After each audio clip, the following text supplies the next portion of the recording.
नमस्कार दोस्तों, मोहित study IQ centre में आपका स्वागत है। आज हम चाइल्ड डेवलपमेंट पेडागोजी के संबंध में जो टॉपिक लेकर के आए हैं वो है कोहलबर्ग का नैतिक विकास का सिद्धांत। इसे जो है मोरल डेवलपमेंट थ्योरी कहते हैं। तो इसके संबंध में जो है सीटेट के जो है पोर्शन सीडीपी वाले जो है सेक्शन में आपसे क्वेश्चंस जो है पूछे जाते हैं, इसलिए ये बहुत ही इम्पोर्टेंट टॉपिक है। जैसे पियाजे हो गया, बाइगोस्की हो गए, स्किनर हो गए, कोहलबर्ग हो गए, ये सभी टॉपिक्स मोस्ट इम्पॉर्टेंट हैं। मतलब यहाँ से 101% आपको क्वेश्चंस देखने को मिलेंगे। अच्छा, कोहलबर्ग की बात करें तो थोड़ा सा कॉम्प्लिकेटेड थ्योरी होती है, मतलब इसमें पार्ट्स ज़्यादा होते हैं और कई बार जो है बच्चे जो है जो है क्वेश्चंस में जो है कन्फ्यूज़न हो जाता है। इसलिए मैं आप लोगों के लिए बिल्कुल सिंपल जो है थ्योरी नोट्स लेकर के आया हूँ। ये नोट्स मैंने तैयार किए हैं, बहुत ही सिंपल, सिर्फ केवल वन लाइनर टाइप के नोट्स हैं। आप जो है A4 के एक सिंगल साइड में, केवल एक तरफ के जो है साइड में जो है आप पूरा नोट्स बना सकते हैं और उसको रिवीजन कर सकते हैं। तो ध्यान रखिएगा, नोट्स ज़रूर बनाइएगा क्योंकि ये इम्पॉर्टेंट है। मैं इस तरीके के वीडियोस आपको डेली बनाता हूँ, हमेशा बना के लाता रहता हूँ, तो इसलिए नोट्स बनाना बिल्कुल भी मत भूलिएगा, ठीक है, अगर आप अच्छे नंबर लाना चाहते हैं। तो आइए शुरू करते हैं वीडियो को। वीडियो अच्छा लगे तो प्लीज़ लाइक ज़रूर करिएगा। 40 लाइक्स का टारगेट है। लाइक मोटिवेशन के लिए होता है ताकि हम आपके लिए इसी प्रकार से डेली जो है नए नए टॉपिक्स लेकर के आते रहेंगे। और चैनल को जो है सब्सक्राइब नहीं किया तो प्लीज़ चैनल को सब्सक्राइब कर लीजिए और वीडियो को अपने दोस्तों के साथ ज़रूर से ज़रूर शेयर कीजिएगा। आप हमें कमेंट भी कर सकते हैं। तो आइए शुरू करते हैं। टॉपिक के संबंध में क्या है, कोहलबर्ग का नैतिक विकास सिद्धांत क्या है, इसके संबंध में क्या क्या महत्वपूर्ण तथ्य हैं उसको जानते हैं। तो देखिए, यह सिद्धांत जो है जीन पियाजे के संज्ञानात्मक विकास सिद्धांत से प्रेरित है। तो आपसे क्वेश्चन पूछा जा सकता है कि कोहलबर्ग का सिद्धांत किस सिद्धांत से प्रेरित है, तो आंसर आपको पता होना चाहिए, जीन पियाजे के संज्ञानात्मक विकास के सिद्धांत से प्रेरित है। लेकिन कोहलबर्ग ने इसे जो है नैतिक निर्णय लेने, मोरल जो है रीजनिंग पर जो है केंद्रित किया है। तो नैतिक निर्णय के सिद्धांत पर जो है कोहलबर्ग ने ज़्यादा जो है इस चीज़ को केंद्रित किया। इस पॉइंट को आप ही ध्यान रखिएगा।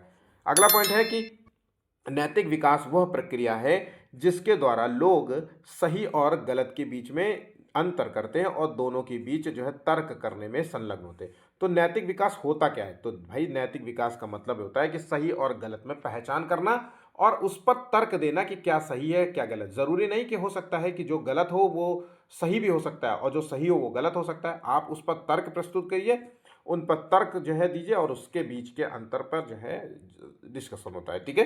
ये बात यहाँ पे समझ गए।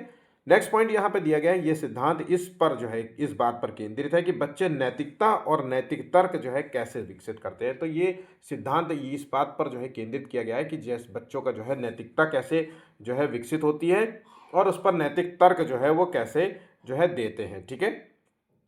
नेक्स्ट पॉइंट है यहाँ पे, कोहलबर्ग का मानना था कि मनुष्य का नैतिक विकास क्रमिक अवस्थाओं मतलब स्टेजेस से होकर गुजरता है। तो यहाँ पे स्टेजेस जो है अवस्थाएं या क्रमिक जो है विकास की अवस्थाएं महत्वपूर्ण है।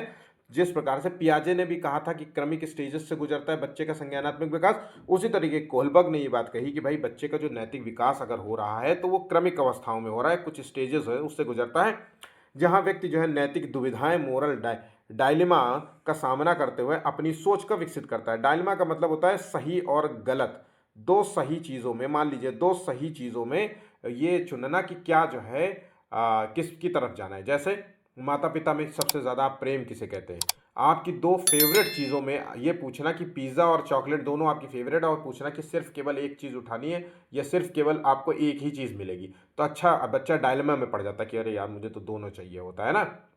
तो ये सिचुएशन होती है। तो यहाँ पे इसी की बात होती है, इसी को कहते हैं मोरल डायलेमा, ठीक है, नैतिक दुविधा का होना, ठीक है। इस सिचुएशन को समझ गए। नेक्स्ट पॉइंट दिया गया है, तो ये सिद्धांत मुख्य रूप से हिंज या हैंज कह लीजिए, हिंज डिलेमा या डायलेमा नामक एक काल्पनिक कहानी पर आधारित है जिसमें एक व्यक्ति अपनी पत्नी को जान बचाने के लिए दवा चुराने का निर्णय लेता है।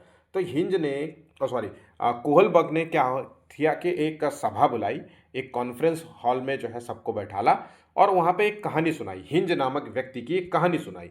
उसमें कहा गया, ये काल्पनिक कहानी थी, उसमें कहानी बताया गया कि एक व्यक्ति है, हिंज नामक व्यक्ति है और उसकी पत्नी बहुत बीमार है और पत्नी को चाहिए दवा, दवा है बहुत महंगी और वो एक मेडिकल स्टोर में जाता है कि कहता है भैया मेरे पास पैसे नहीं है और मुझे दवा दे दीजिए। तो मेडिकल स्टोर वाला उसको भगा देता है, कहता है भाग, पैसे चाहिए। ये एक सामान्य से हमारे जीवन के आसपास ये सब कहानियाँ घटती रहती हैं। ठीक है। तो अब जो है, अब जब भगा देता है तो भैया दवा तो इतनी इंपॉर्टेंट थी कि शाम तक अगर नहीं मिली तो उसकी पत्नी मर जाएगी। तो उस आधार पे ये कहा, सबसे क्वेश्चन पूछा गया कि भैया इस वाले व्यक्ति को क्या करना चाहिए, इसको चोरी करनी चाहिए कि सामाजिक जो नियम बनाए गए उसी को फॉलो करते रहना चाहिए, ये क्या करना चाहिए। तो इसी के आधार पे जो है ये डायलेमा, ये जो है हिंज डिलेमा जो है काल्पनिक कहानी दी गई थी। ठीक है। ये सिद्धांत है नैतिक विकास के 3 स्तर। तो यहाँ पे जो नैतिक विकास के स्तर बताए गए हैं कि बच्चे व्यक्ति का जो नैतिक विकास होता है उस 3 स्तर में होता है, और प्रत्येक स्तर के 2 अवस्थाएं, इस प्रकार से 6 अवस्थाओं का जिक्र किया गया है। जिस प्रकार से पियाजे में 4 अवस्थाएं हैं, उसी प्रकार से इसमें जो है टोटल 6 अवस्थाएं। इस बात को याद रखना, 3 स्तर है और प्रत्येक स्तर के 2 हैं जो है अवस्थाएं। इस प्रकार से जो है, इस प्रकार से ये 6 अवस्थाएं हो गई। ठीक है। तो ये कुछ जो है डायग्राम दिए गए, खैर ये आप लोगों को जो है समझ गए होंगे कि ये पहला जो 2 दिए गए हैं ये प्री कन्वेंशनल लेवल में आता है, दूसरा जो 2 दिए गए हैं वो कन्वेंशनल लेवल में आता है, और तीसरा ये जो दिया गया है ये पोस्ट कन्वेंशनल और या प्रिंसिपल जो है लेवल कहते हैं। ये 3 जो है स्तर दिए गए, ये पहला, ये दूसरा और ये तीसरा स्तर है, और ये इसकी जो है 6 अवस्थाएं हैं। ठीक है। ये बात यहाँ पे समझ गए। चलिए एक एक करके हर चीज़ों को जो है डिस्कस करेंगे, क्योंकि क्वेश्चन यहीं से बनता है, पूरा टोटल क्वेश्चन आपको यहीं से, इसी से डायग्राम से देखने को मिलेगा। तो ये मोस्ट इम्पॉर्टेंट है आपके लिए। ठीक है। चलिए नेक्स्ट, विकास, नैतिक विकास के चरण क्या हैं, तो उन चरणों के बारे में याद कर लेते हैं। जितना मैंने ऊपर अभी आपको पढ़ाया है वो सभी पॉइंट्स आप अपने भाषा में नोट कर सकते हैं, या जैसा लिखा है वैसा नोट कर लो, एग्जाम में हूबहू सारी चीज़ें आपको मिल जाएंगी। कोहलबर्ग के सिद्धांत जो है 3 लेवल है, मतलब 3 स्तर हैं, इसमें विभाजित किया है, और प्रत्येक स्तर के 2 चरण हैं, मतलब 6 जो है अवस्थाएं हैं। इस तरीके से पहली अवस्था प्री कन्वेंशनल लेवल, इसी तरीके से आपको याद रखना है। दूसरा पारंपरिक नैतिकता कन्वेंशनल लेवल, तीसरा उत्तर परंपरागत जिसे कहते हैं पोस्ट कन्वेंशनल लेवल। आप हो सके तो इंग्लिश के टर्म याद रखिएगा, हिंदी के भले ही ना याद रखना, क्योंकि इंग्लिश के टर्म्स चेंज नहीं होते, हिंदी के भाषा में चेंज हो जाते हैं। कई जगह पूर्व परंपरागत की जगह संवैधानिक नैतिकता लिखा रहता है, तो इसलिए कन्फ्यूजन हो जाता है कई बार क्वेश्चंस को सॉल्व करने में। तो pre conventional level, conventional level, post conventional level, ये 3 अवस्थाएं हैं, मतलब 3 जो है लेवल्स हैं। ठीक है। एक एक करके लेवल्स को देख लेते हैं। तो पूर्व परंपरागत नैतिकता जो कि प्राथमिक चरण जाना जाता है, तो ये नैतिकता नैतिक विकास का सबसे प्रारंभिक अवधि है, ये बात आपको समझ में आ गई होगी। ये लगभग 4 से 9 वर्ष की आयु तक जो है ये चलने वाली एक अवधि है। इस स्टेज में बच्चे को नैतिकता बाहर से मिलती है, मतलब हम कह सकते हैं कि बच्चे के अंदर नैतिकता नहीं होती। भाई नैतिकता नहीं होगी तभी तो उस बच्चे को नैतिकता बाहर से मिल रही है। तो बच्चा जो बाहर से उसको नैतिकता का पालन कराया जा रहा है, उसी की वजह से वो नैतिकता का पालन करता है, मतलब बच्चा उसी का पालन करता है। इस पॉइंट को आप याद कर लेना, जो पहली बार एग्जाम देने जा रहे हैं, इस पॉइंट को कि किस स्टेज में नैतिकता बच्चे में नहीं होती है, दूसरा बात किस स्टेज में बच्चे में नैतिकता बाहर से दी जाती है। इन दोनों का मतलब एक ही है, पर दोनों सेंटेंसेस आपसे एग्जाम में पूछे जाते हैं। ठीक है। नेक्स्ट है बच्चे जो है दूसरों के अधिकार और नैतिक संहिता को स्वीकार करते हैं, मतलब यहाँ पे दूसरों के जो है नैतिक संहिता के स्वीकार करते हैं। यहाँ पे बच्चे के अंदर नैतिकता होती ही नहीं है। ये पॉइंट्स आपके लिए महत्वपूर्ण है। अब आ जाते हैं इसके जो है स्टेजेस के बारे में। तो जो इसके स्टेज है वो है दंड एवं आज्ञा पालन, जिसे कहते हैं ओबीडियंट एंड पनिशमेंट। अब दंड एवं आज्ञा पालन में क्या होता है कि इस चरण में बच्चा जो भी करता है, जो भी करने की कोशिश करता है, उसका मूल मंत्र होता है, उसका मूल लक्ष्य होता है दंड से बचना। मतलब बच्चा जो, चूंकि बच्चे के अंदर, तो इस स्टेज में बच्चे के अंदर नैतिकता होती नहीं है और नैतिकता उसको बाहर से मिलती है, तो बाहर से मिल रही है, तो इसका मूल अर्थ यही है कि जो भी नैतिकता के मानक फॉलो करता है वो दंड से बचना होता है।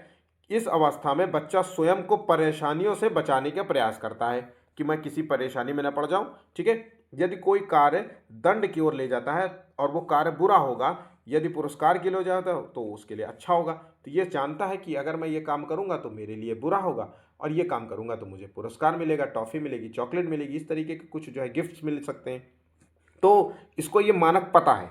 आज्ञा पालन का भाव दंड पर आधारित है, इसी बात पे कहा जा रहा है कि इसलिए बच्चा आज्ञा का भाव पैदा करता है कि भैया मुझे दंड नहीं चाहिए, मम्मी मुझे मारे ना, इसलिए मैं ये काम नहीं करूँगा। अब यहाँ माता पिता के प्रति जो है आदर दिखाना या उनकी बात को कहना माना, या घर में सामान का उठापटक जो करते रहते हैं बच्चे कि मम्मी अक्सर नहीं दिखा देती, एकदम से आंख दिखा देती है, कई बार तो मम्मी चप्पल उठा लेती है और एकदम से सारे काम जो है टिप टॉप करके बैठ के चुपचाप बैठ जाते हैं।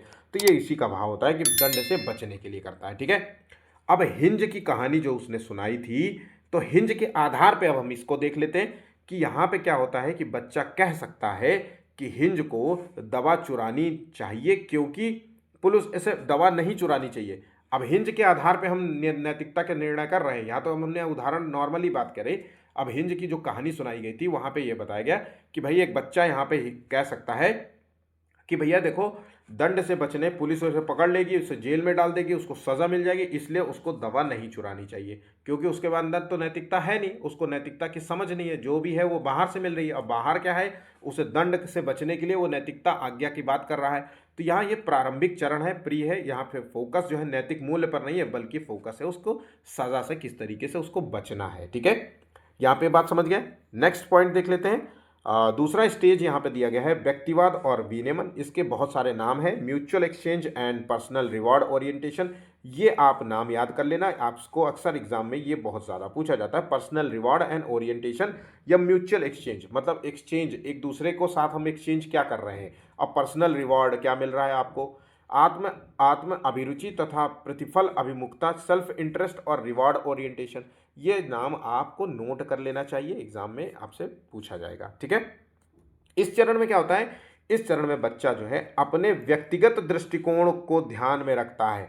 वहां पर तो जो है बच्चा आज्ञा के भाव में जो है दंड से बचने के लिए आज्ञा का पालन कर रहा है। यहाँ पे बच्चा व्यक्तिगत दृष्टिकोण पर ध्यान करता है। यहाँ पे बच्चा स्वार्थी होता है, नियमों को तभी मानता है जब उसके फायदे की बात हो।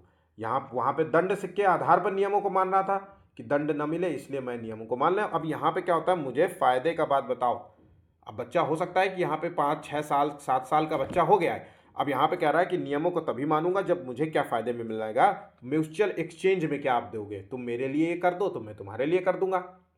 अक्सर आपको देखिए 5 साल के बच्चे 4 साल के बच्चे ये आपको कहते हुए मिल जाएंगे कि मैं ये काम कर दूंगा तो मुझे फ़ोन दे दोगे, ये मैं काम कर दूंगा तो मुझे चॉकलेट दोगे, है ना। अक्सर जो है ये बच्चे कहते हुए दिखते हैं ना कि मैं दूध पी लूँगा तो मुझे पहले थोड़ी देर फ़ोन चलाने देना पड़ेगा, या मैं फ़ोन चलाते हुए दूध पीऊँगा, है ना। तो यहाँ पे यही नियमों को तभी मानते हैं जब उनके फ़ायदे की बात हो। बच्चा अपनी रुचि को जो है प्राथमिकता देता है, अगर उनकी बात नहीं मानोगे तो वो जो है उठा पटक जाए, ज़मीन में लौटना, ये सब करते रहते हैं। ठीक है, बेसिक सी चीज़ है।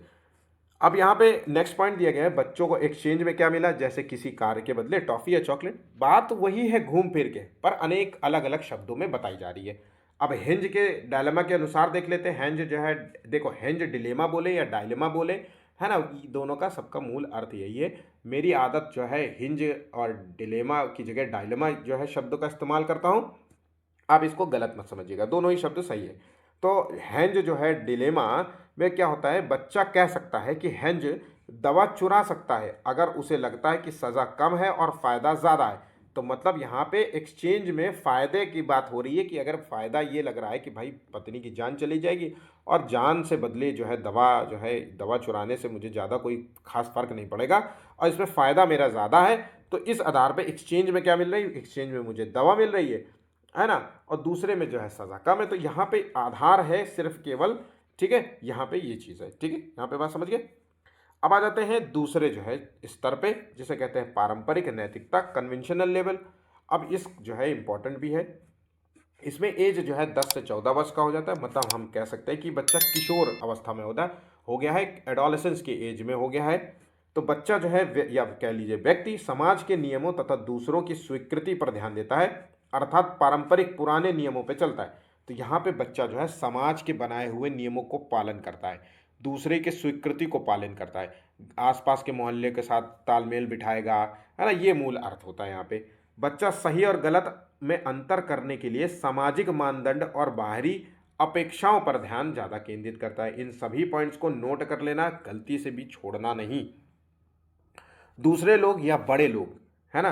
जैसा जैसा नैतिक व्यवहार करते हैं वैसा वैसा बच्चा उनको देख करके व्यवहार करता है। तो आपसे क्वेश्चन पूछेगा कि किस जो है स्तर पर बच्चा जो है अनुकरण क्रिया के द्वारा जो है सीखने का प्रयास करता है और अपने बड़ों के जैसे व्यवहार करता है, उनके मूल्यों को जो है मानता है, सुनता है, समझता है। ठीक है, तो यहाँ पे इसी को जो है सही लगाना है। ठीक है, सही और गलत का चिंतन भी करता है, अपनी आवश्यकता के साथ साथ दूसरों पर भी ध्यान रखता है, जैसे चॉकलेट जो है बांट करके खाना।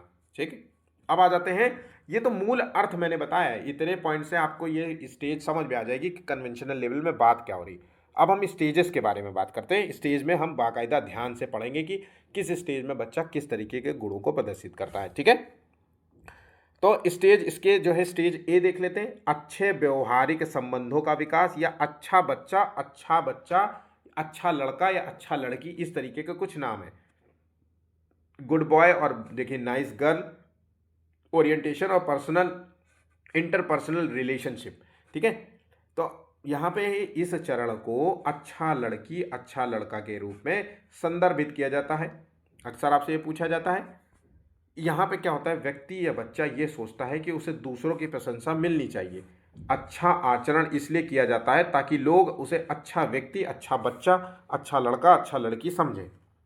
हेंज डिलेमा में बच्चा कह सकता है कि हेंज दवा चुराए क्योंकि उसकी पत्नी उसे प्यार करती है, अच्छा पति ऐसा ही करता है। चोरी गलत है क्योंकि जो है लोग उसे बुरा मानेंगे। तो यहाँ पे दोनों बातें लिखी गई, उसे चुरानी चाहिए क्योंकि उसकी पत्नी उससे प्यार करती है और अच्छा पति यही करता है, या फिर चोरी गलत है क्योंकि लोग उसे बुरा मानेंगे। अच्छा और बुरा में यहाँ पे हो गया ना, तो यहाँ पे इस तरीके के उदाहरण दिए गए। ठीक है, अब आ जाते हैं नेक्स्ट जो है स्टेज आ जाती है उसके कानून और व्यवस्था अभिविन्यास, जिसे कहते हैं law and order orientation, English में नाम याद रखना।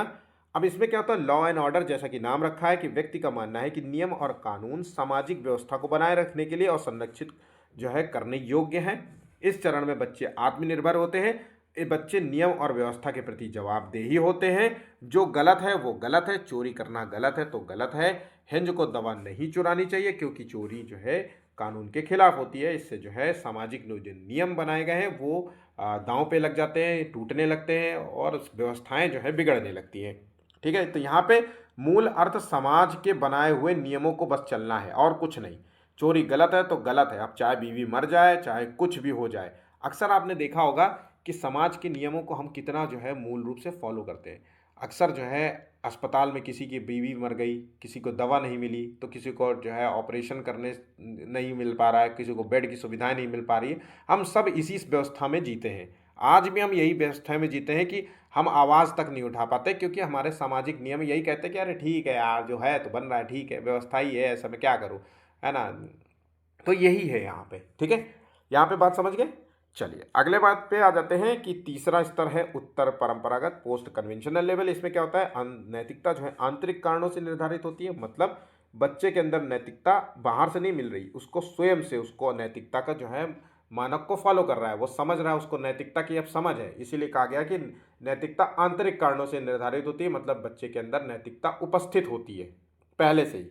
नैतिकता सार्वभौमिक सिद्धांत, न्याय, मानवाधिकार पर आधारित है क्योंकि व्यक्ति कानून से ऊपर उठकर सोचता है और अगर कानून अन्यायी है तो उसे चुनौती देता है। तो पोस्ट कन्वेंशनल लेवल में उन कानून को जो है चुनौती भी दी जाती है जिन कानूनों से व्यवस्थाएं खराब हो रही हैं। अगर जो है किसी व्यक्ति की जान जा रही है तो ऐसे कानून को तोड़ देना चाहिए, ये बात कही जाती है। ठीक है, और अक्सर आपने देखा होगा कि कुछ लोग अपने बैरियर तोड़ देते हैं, बिल्कुल कि व्यवस्थाओं के लिए लड़ जाते हैं कि मैं कैसे नहीं हुआ, ये कहाँ है दवाइयाँ, इस तरीके से आपने देखा होगा पुलिस व्यवस्था से लड़ जाते हैं, सिस्टम से लड़ जाते हैं। तो ये उत्तर परंपरागत स्तर में ही आता है क्योंकि उसके अंदर क्या नैतिकता पहले से ही समझ में आ रहा है कि ये गलत है तो गलत है, मैं आवाज़ उठा के रहूँगा, तो जो करना है जो कर ले, है ना। वो लोग जो है छोटे छोटे लोग भी बड़े बड़े लोगों से टकरा उठते हैं। ठीक है, व्यक्ति अपने समाज के दृष्टिकोण से ऊपर चला जाता है। समाज क्या होता है, चार लोग क्या कहेंगे मेरे बारे में, भाड़ में गया समाज, इस तरीके से जो है विचार यहाँ पे पनपते हैं। ठीक है, क्रांतिकारी तरीके का समझ एक तरीके से हो जाए।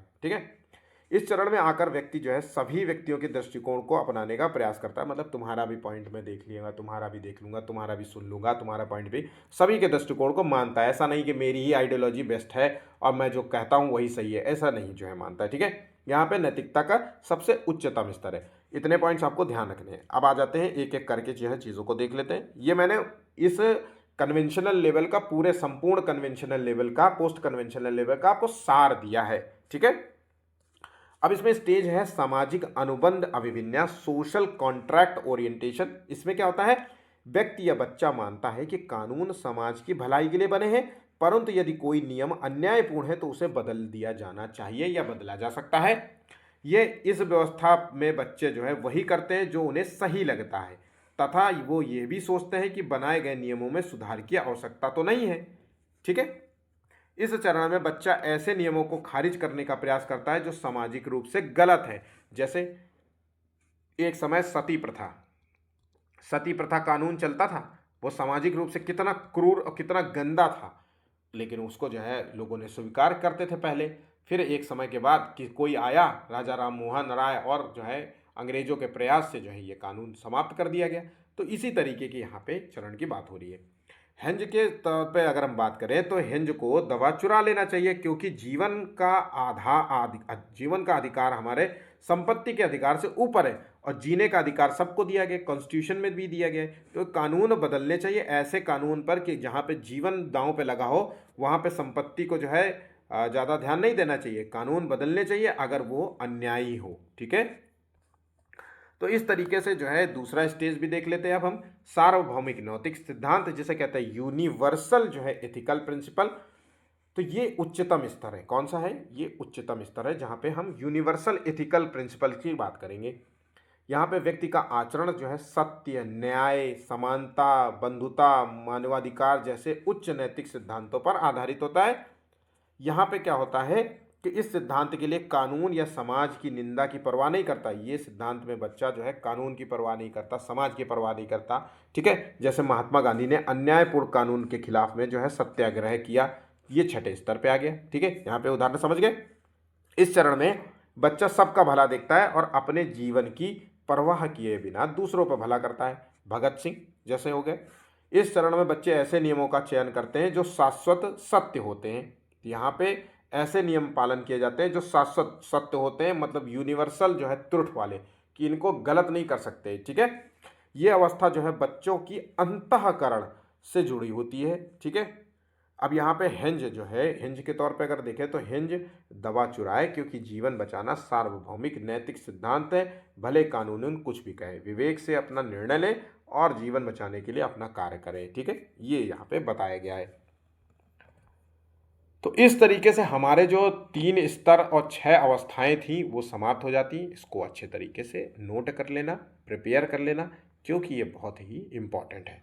अब आ जाते हैं इसके संबंध में कुछ आलोचनाएं भी हुई हैं। तो कोहलबर्ग के नैतिक विकास सिद्धांत की क्या आलोचना है, इसके बारे में देख लेते हैं।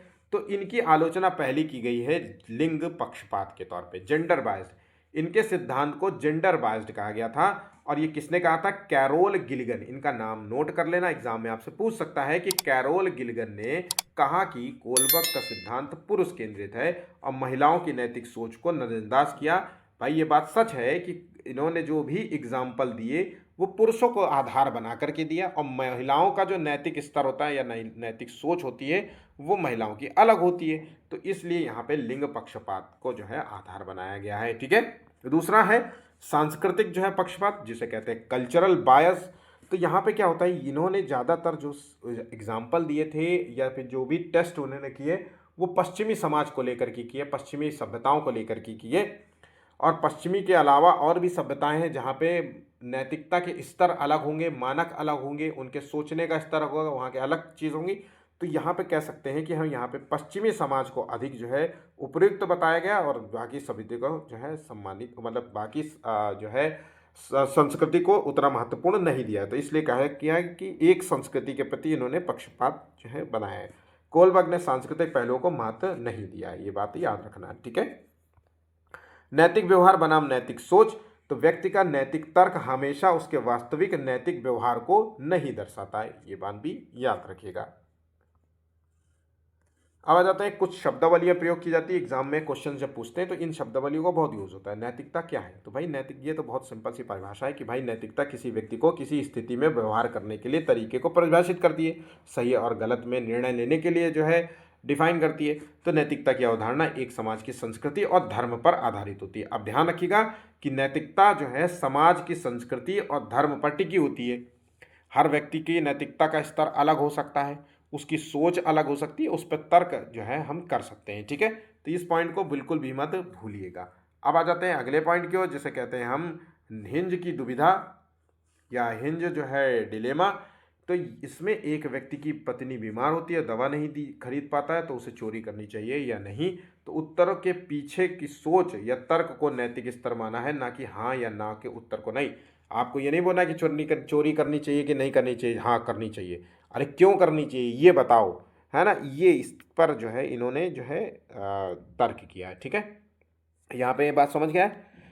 तो हिंज का जो जो अगर हिंज नाम आ जाए तो मतलब समझ जाना कि कोहलबर्ग के संबंध में है। ठीक है, नैतिक द्वंद्व या नैतिक दुविधा कैसे कहते हैं, मोरल डिलेमा, एक ऐसी स्थिति जिसमें निर्णय के लिए दो या अधिक नैतिक सिद्धांतों में टकराव होता है। माता पिता में आप सबसे ज़्यादा प्यार किसे कहते हैं, आपका फेवरेट चीज़ क्या है, इस तरीके के जो है कुछ डिलेमा वाले शब्द होते हैं, जहाँ पे बच्चा जो है नैतिक दुविधा में पड़ जाता है कि दो सही चीज़ों में निर्णय क्या लूँ। भाई माता पिता में वो दोनों से प्यार करता है, इसलिए वो किसका जवाब दे। तो ये होता है नैतिक डिलेमा में पड़ना। ठीक है, नैतिक दुविधा में होना। अगर हिंज जो है हिंज की तरह पे दे बात करें तो हिंज चोरी नहीं करेगा क्योंकि पत्नी मर जाएगी, और अगर चोरी की तो जो है पुलिस पकड़ के उसे जेल में बंद कर देगी। ये डिलेमा है, नैतिक दुविधा में पड़ गया कि चोरी कर लेगा तो गलत होगा, सामाजिक नियम, लोग मुझे क्या कहेंगे, चोर कहेंगे, ये सब है। और अगर नहीं करते हैं तो जो है पत्नी मर जाएगी, है ना, मैं अकेला पड़ जाऊंगा। इस तरीके की कुछ डिलेमा वाली सिचुएशन बन सकती है। अब आ जाते हैं अगले जो है शब्द जो अक्सर यूज़ किया जाता है, नैतिक तर्कणा, मोरल रीजनिंग। भाई किसी कार्य को सही या गलत बताने के लिए सामान्य जो है सिद्धांतों पर तर्क करना ही नैतिक तर्कणा कहलाता है। मतलब आप सही और गलत है, क्या सही और गलत है, इसमें से क्या सही है क्या गलत है, इस पर नैतिक तर्क कर पाना ही जो है नैतिक तर्कणा कहलाता है। हिंज ने अपनी पत्नी की जान बचाने के लिए चोरी करने का फैसला दिया। इसने यह तर्क दिया कि भाई मेरी पत्नी की जान जाएगी, इसलिए मैं चोरी करके रहूंगा चाहे कुछ भी हो जाए। तो यहाँ पे नैतिक तर्क दे रहा है कि इस कारण से मैं ये काम कर रहा हूं। ठीक है, यहाँ पे बात समझ गए। अब आ जाते हैं इससे जुड़े हुए प्रश्न। इसके अलावा आपको कोहलबर्ग में कुछ नहीं पढ़ना है। मैं बोल बोल के भी थक जाता हूँ, सही बता रहा हूँ, मैं बिल्कुल थक जाता हूँ। मैं कितने मुश्किलों से आप लोगों को पेपर बना के देता हूँ, मैं ही जानता हूँ, आप शायद मेरे रियलाइज़ नहीं करते होंगे। तो प्लीज़ ऊपर वाले के नाम पे जो है प्लीज़ जो है लाइक कर देना वीडियो को ज़्यादा से ज़्यादा। ठीक है, ज़्यादा से ज़्यादा 40 लाइक है, खैर इतने तो लाइक करते हैं, लेकिन मैं चाहता हूँ, मुझे खुशी होती है जब आप लोग ज़्यादा से ज़्यादा लोग इसे लाइक करते हैं और कमेंट करते हैं। अगर कोई वीडियो में कमी है तो मुझे ज़रूर से ज़रूर बताएं, एटलीस्ट कम से कम बता तो दो कि सर इस वीडियो में ये कमी है, आप ऐसा पढ़ाते हो, इसमें वीडियो का ऑडियो नहीं अच्छा है, फलाना ढिमका, जो भी है आपका दिल जो भी करता है कर लो, पर गाली मत देना। मेरा ये कहने का मतलब होता है, क्योंकि आजकल क्या होता है, सामने कोई देख तो रहा नहीं होता, जिसका जो मन में आता है दे देता है ना। तो ये आपको ऐसा काम नहीं करना है ना। मैं टीचर हूँ, मैं आपको पढ़ाने का प्रयास कर रहा हूँ, दोस्त समझो चाहे जैसा समझो, है ना। मैं आपको पढ़ा रहा हूँ और आप पढ़ रहे हैं, तो बस इतना ही समझिए। पूरी ईमानदारी से आपको जो है थ्योरी देने का प्रयास करता हूँ कि एक ऐसी थ्योरी, अगर कोहलबर्ग आप पढ़ रहे हैं तो कोहलबर्ग के बाद आपको दोबारा कोहलबर्ग कोई किसी और का ना पढ़ना पड़े, किसी और की थ्योरी ना देखने पड़े, आपको यहीं से सारे जो है थॉट्स आपके जो है माइंड में सारे क्लियर हो जाए। ठीक है, आइए क्वेश्चंस देख लेते हैं। कोहलबर्ग के अनुसार नैतिक विकास मुख्य रूप से किस पर निर्भर करता है, तो सामाजिक परिवेश पे नहीं, धार्मिक विश्वासों पे नहीं, बल्कि व्यक्ति की संज्ञानात्मक परिपक्वता पर, मतलब संज्ञानात्मक मेच्योरिटी पर जो है ये नैतिक विकास मुख्य रूप से निर्भर करता है। एज बताई गया था, प्रारंभिक जो चरण होता है वो 4 से 9 साल का होता है, फिर 10 से 14 साल का होता है, फिर 14 से अधिक साल का होता है। इस तरीके से कुछ 3 चरण दिए गए थे, उसके जो है एजेस बताए। तो नैतिक जैसे जैसे वो परिपक्व होगा, बच्चा जो है बौद्धिक रूप से मेच्योर होगा, वैसे ही वो नैतिक रूप से निर्णय लेने लगेगा। ठीक है, यहाँ पे बात समझ गए। कोहलबर्ग के नैतिक विकास के विचार जो है कितने स्तर है, तो यहाँ पे एक बताइए 3 स्तर बताए गए और प्रत्येक स्तर के 2 हैं। तो इस तरीके से 3 स्तर और 6 अवस्थाएं हैं, ये बात तो याद रहेगी। ठीक है, चलिए नेक्स्ट क्वेश्चन देखते हैं। एक बच्चा कुछ घरेलू कार्य करने के लिए प्रोत्साहन की मांग करता है, कोहलबर्ग के नैतिक विकास के में से जो है कौन सा जो है चरण से संबंधित है। तो देखिए कह रहा है कि कुछ कार्य के बदले वो प्रोत्साहन मांग रहा है, कि मतलब मैं ये काम कर दूंगा लेकिन मुझे इसके बदले में कुछ चाहिए। तो यहाँ पे जो होता है पर्सनल रिवॉर्ड ओरिएंटेशन हो गया। इसका मतलब है कि ये प्रारंभिक चरण में माना जाता है, प्री कन्वेंशनल लेवल में। प्री कन्वेंशनल लेवल में क्या होता है, प्री स्टेज में, जो कि जो है शुरुआती प्रारंभिक स्तर, इसमें बच्चे के अंदर नैतिकता नहीं होती है। जो भी नैतिकता मिलती है उसको बाहर से मिलती है। बाहर से मिलती है तो इसका मतलब है कि दंड से बचने के लिए जो है वो आज्ञा का पालन करता है। दूसरा जो है वो आज्ञा का पालन इसलिए कर रहा है कि उसको पर्सनल रिवॉर्ड क्या मिल रहा है, आप उसे क्या दे सकते हैं, इस बात पर आधार है कि मैं आपकी बात को मानूंगा या नहीं मानूंगा। ठीक है, यहाँ पे बात समझ गए। कोलबर्ग के अनुसार किस अवस्था में नैतिकता बाहरी कारकों द्वारा निर्धारित होती है? तो नैतिकता बाहर से मिलती है, बाहरी कारकों द्वारा निर्धारित होती है, इसे कहते हैं प्री कन्वेंशनल लेवल, पूर्व पारंपरिक अवस्था। ठीक है, दोनों अवस्थाओं के नाम, स्तरों के अवस्थाओं के नाम याद रखना अच्छे से जो है इंपॉर्टेंट है। ठीक, एक बच्चा तर्क प्रस्तुत करता है कि आप मेरे लिए करें और मैं आपके लिए करूंगा। तो ये जो है नैतिक तर्कना की किस अवस्था के अंतर्गत आता है? तो देखिए यहाँ पे मैंने आपसे पहले ही कहा कि इसे कहते हैं पर्सनल रिवॉर्ड ओरिएंटेशन। अब पांचवे का यहाँ पे आंसर है आत्म अभिरुचि और प्रतिफल अभिमुखता। ठीक है, ये कन्वेंशनल लेवल में आता है। ठीक है, ये प्री कन्वेंशनल लेवल में आता है। ठीक है, ये बात याद रखना। कोलबर्ग के अनुसार अच्छा लड़का अच्छी लड़की अभिविन्यास इंगित करता है। तो ये अच्छा लड़का और अच्छी लड़की, good girl good boy orientation जो है, ये संबंध है परंपरागत नैतिकता से। 6 का सी आंसर है। ठीक है, इसके अलावा जो है दूसरा जो है यहाँ पे स्तर होता है लॉ एंड ऑर्डर ओरिएंटेशन। ठीक है, यदि कोई व्यक्ति समाज के हित में नहीं है, यदि कोई नियम समाज के हित में नहीं है, उसे बदला जा सकता है। ये कथन जो है किसी और संकेत करता है? तो अगर समाज के नियम के विपरीत है, सही नहीं है, तो ये आएगा पोस्ट कन्वेंशनल लेवल में, उत्तर पारंपरिक स्तर। ठीक है, सामाजिक अनुबंध और सार्वभौमिक नैतिक सिद्धांत। ठीक है, यहाँ पे आवाज समझ आ गई। नेक्स्ट क्वेश्चन है, कथन दिया गया है कोहलबर्ग का सिद्धांत नैतिक निर्णय लेने की प्रक्रिया से संबंधित है। तो ये बात बिल्कुल सही है। कारण देखना है कि उन्होंने अपने अध्ययन में हिंज दुविधा का प्रयोग किया है। तो ये भी बिल्कुल सही है। तो यहाँ पे जो दोनों ही कथन और कारण है एक दूसरे से संबंधित है, इस तरीके से हम कह सकते हैं कि ये दोनों सही है और इसकी सही व्याख्या कर रहा है। रोहित ने अजय की डेस्क से ली हुई पेंसिल वापस रख दी। मतलब उसने पेंसिल चुराई थी, फिर बाद में उसने रख दी क्योंकि उसे पकड़े जाने का डर था, मतलब उसको सजा से डर था। तो डर का नियम कहाँ पे कर रहा है? वो पूर्व परंपरा प्री कन्वेंशनल लेवल में पहला ही है। ठीक है, यहाँ पे बात समझ गए। चलिए, कोलबर्ग ने अपने सिद्धांत की स्थापना किस प्रसिद्ध जो है दुविधा डायलेमा पर आधारित किया? तो इन्होंने जो अपने सिद्धांत को डिफाइन किया था, तो कुछ थ्योरी कुछ तो दिया होगा। तो इसमें जो है इन्होंने हिंज दुविधा का जो है नाम जाता है। हिंज पर एक कहानी सुनाई थी, उसी के आधार पे जो है ये आधारित है। ठीक है, नेक्स्ट क्वेश्चन, लॉरेंस कोलबर्ग के सिद्धांत के अनुसार किसी कार्य को इसलिए करना क्योंकि दूसरे इसे स्वीकृति देंगे नैतिक विकास के किस चरण को दर्शाता है? तो दूसरे व्यक्ति इसे स्वीकृति देंगे, इसका मतलब है कि कन्वेंशनल लेवल से संबंधित है। ध्यान रखना, कन्वेंशनल लेवल ये दूसरा चरण है। ठीक है, दूसरा चरण है, सेकेंड स्तर कह सकते हैं। ठीक है, चलिए, कोलबर्ग ने किस मनोवैज्ञानिक के सिद्धांत को आगे बढ़ाया था? तो कोलबर्ग ने जो है पियाजे के सिद्धांत को आगे बढ़ाया था। ऑप्शन यहाँ पे बी सही जवाब होगा। लॉरेंस कोलबर्ग ने बच्चों के नैतिक विकास का अध्ययन करने के लिए किस विधि का उपयोग किया था? तो बच्चों में नैतिक विकास का अध्ययन करने के लिए जो सबसे ज़्यादा इम्पोर्टेंट था यहाँ पे खेल, बच्चों जो है खेल के दौरान बच्चों का अवलोकन करना, प्रायोगिक विधि, मात्रात्मक शोध कार्य विधि, या बच्चों के सामने नैतिक दुविधा रखना और अनुक्रियाओं की समालोचना करना। ऑप्शन यहाँ पे डी राइट होगा। ठीक है, ऑप्शन यहाँ पे डी सही जवाब होगा। नेक्स्ट है, कथन कोलबर्ग के अनुसार नैतिक विकास का आधार व्यक्ति का संज्ञानात्मक विकास है। कारण दिया गया है संज्ञानात्मक विकास जितना अधिक होगा, नैतिक जो है निर्णय लेने की क्षमता उतनी ही अधिक विकसित होगी बच्चे के। तो ये बात बिल्कुल सही है क्योंकि यहाँ पे नैतिकता मेच्योरिटी पर टिकी हुई है। जैसे जैसे बच्चे का संज्ञानात्मक जो है परिपक्वता चल आती जाएगी, वैसे व्यक्ति जो है नैतिक निर्णय लेने में और अक्षम हो जाएगा और अच्छे से प्रबल हो जाएगा, मजबूत हो जाएगा। तो यहाँ पे दोनों ही पॉइंट यहाँ पे सही हो जाता है। ऑप्शन यहाँ पे ए राइट होगा।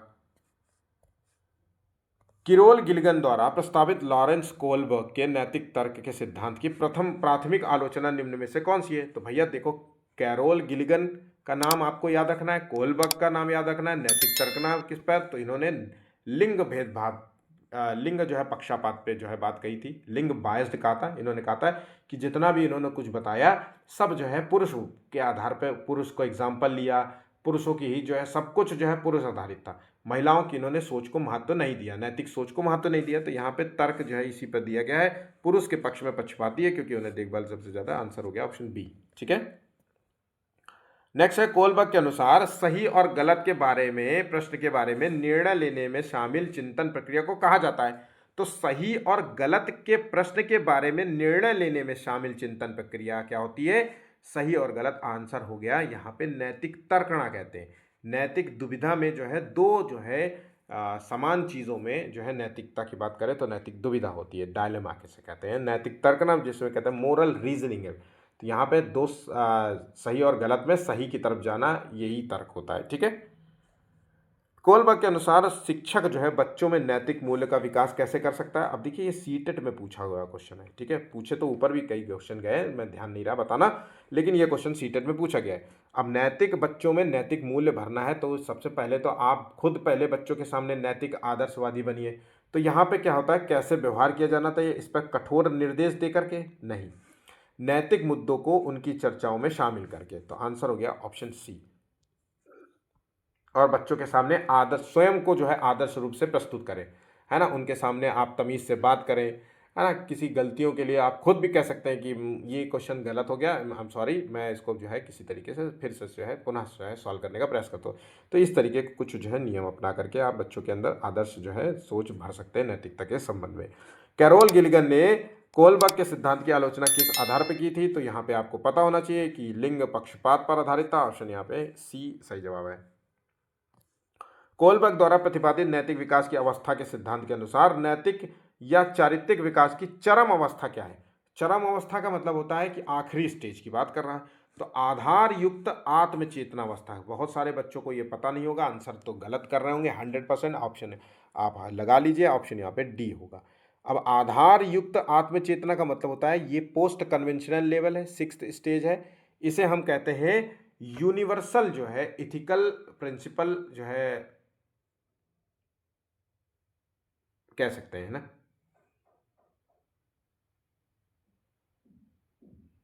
इस स्तर में क्या होता है कि बच्चा न्याय, समानता और मानव मूल्य जो है को सर्वोपरि मानता है। ठीक है, सामाजिक नियमों को नहीं मानता। नैतिक जो है सिद्धांत जो है अंतरात्मा की आवाज जो है यहाँ पे आधारित होती है। तो आत्मचेतना मतलब इनर जो है मोरल सेंस पर आधारित होता है। ये बात यहाँ पे समझ गए? ठीक है, कोलबर्ग के द्वारा प्रस्तावित निम्नलिखित चरणों में से प्राथमिक विद्यालय के बच्चे किन चरणों का अनुसरण करते हैं? तो भैया पहले प्राथमिक विद्यालय के बच्चे जो है, अब प्राथमिक विद्यालय के बच्चे तो 6 साल के होते हैं, एज मैंने 4 से जो है आगे की थी, तो इसका मतलब है कि बच्चा प्री कन्वेंशनल लेवल में होगा, प्राथमिक चरण में होगा, पूर्व जो है कन्वेंशनल परंपरागत चरण में होगा। तो यहाँ पे बच्चा आज्ञा पालन का भाव है, और व्यक्तिक जो है ओरिएंटेशन पर्सनल रिवॉर्ड वाला ओरिएंटेशन वाला है कि मुझे क्या दोगे, है ना, पर्सनल एक्सचेंज में क्या दोगे, अगर मैं तुम्हारी ये बात मान लूँ तो मुझे क्या दोगे। तो यहाँ पे ए और बी सही जवाब होगा। ठीक है,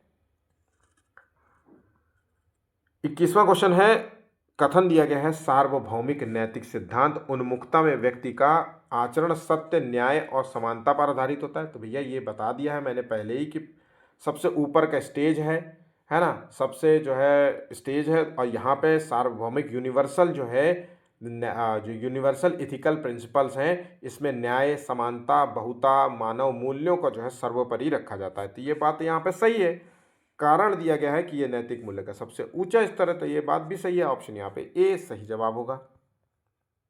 आखिरी क्वेश्चन है, कोलबर्ग की किस अवस्था में बच्चों की सोच अंतःकरण की ओर अग्रसर हो जाती है? अंतःकरण मतलब होता है इनर मोरल सेंस की ओर अग्रसर हो जाती है। तो यहाँ पे बच्चे के अंदर सामाजिक जो है नियम नहीं होते, सामाजिक नियमों को नहीं मानता है ना। नैतिक जो है सिद्धांत जो होता है यहाँ पे अंतर आत्मा की आवाज से होता है। तो यहाँ पे आंसर क्या लगाऊंगा भाई? आंसर हो गया पूर्व परंपरागत स्तर, जिसे कहते हैं पोस्ट कन्वेंशनल लेवल।